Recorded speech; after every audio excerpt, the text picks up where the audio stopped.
অরুণ ভাই, আজকাল আপনাকে অনেক স্মার্ট স্মার্ট লাগতেছে। কাহিনী কি? কয়টা প্রেম করেন? আরে ভাবি কি বলেন আপনি? আমি তো আপনাকে ছাড়া অন্য কোনো মেয়ের দিকে ফিরেও তাকাই না। হইছে, কানারে আর হাইকোর্ট দেখান লাগবে না। আপনি তো হইলেন দুধে ধোয়া তুলসী পাতা। এইটা অবশ্যই আপনি ঠিক বলছেন, তুলসী পাতা আমি পকেটে নিয়েই থাকি, শুধু আপনি ধুয়ে দিলেই হয়।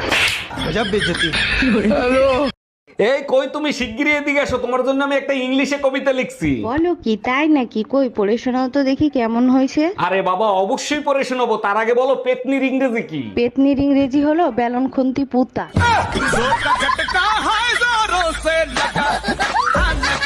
ডাক্তার, আমার জামাই আমার এক ফুটও ভালোবাসে না, কি করব বলেন তো? এটা হরমোনের সমস্যা, হরমোনের ওষুধ লিখে দিচ্ছে, আর সাথে বেশি বেশি করে দুধ খাওয়াবেন। আরে ডাক্তার, দুধ তো সে প্রতিদিনই খায়, তাতেও কোনো ফল পাচ্ছি না। ফল অবশ্যই পাবেন, যে দুধ বিড়ালে খায় না সেই দুধ খাওয়াবেন। আজকে যদি তুই গোসল না করস তোর খবর আছে। দেখো, আমি সব করতে রাজি আছি, শীতে গোসল করতে রাজি নেই। তুই গোসল করবি না, তোর বাপ গোসল করবে। আমার বাপ দাদা 14 গোষ্ঠীতে কেউ শীতে গোসল করে নাই মরার ভয়তে, আমি গোসল করে মরবো নাকি? কালা পিচেসের বংশ। এই, তুমি এই শীতের ভিতর সকাল সকাল কোথায় গেছিলা? ব্যায়াম করে আসলাম, দেখো না শরীর ঘামায় গেছে, সরো গোসল করব। শীতের ভিতরে কি এমন ব্যায়াম করলা যে শরীর দিয়ে ঘাম ছুটে গেল? নাম তো বলতে পারবো না, তবে পাশের বাড়ির ভাবি বলতে পারবে। Bye bye, tata, good bye.